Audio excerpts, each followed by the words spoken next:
परभणी पोलिसांनी वर्षभरामध्ये केलेल्या कारवाईच्या संदर्भात माहिती देण्यासाठी पत्रकार परिषदेचं आयोजन करण्यात आलं असून एकूण दाखल गुन्हे आणि उकल झालेल्या गुन्ह्यांची माहिती दिली। यामध्ये खून आणि खुनाचे प्रयत्न अशा गंभीर गुन्ह्यामध्ये परभणी पोलिसांची विशेष प्रगती असून 100%च्या आसपास गुन्ह्याची उकल करण्यात आली आहे।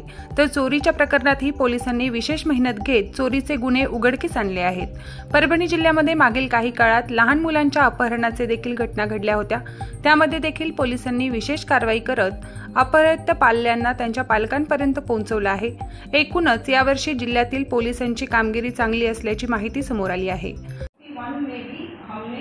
लगभग 80% ऑफ दी गर्ल्स को हमने वापस लेके आए हैं।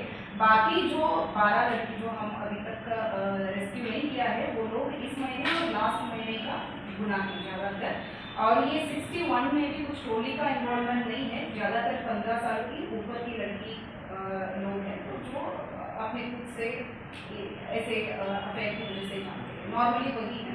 इस बार तो कुछ टोली का इन्वॉल्वमेंट नहीं दिख रहे।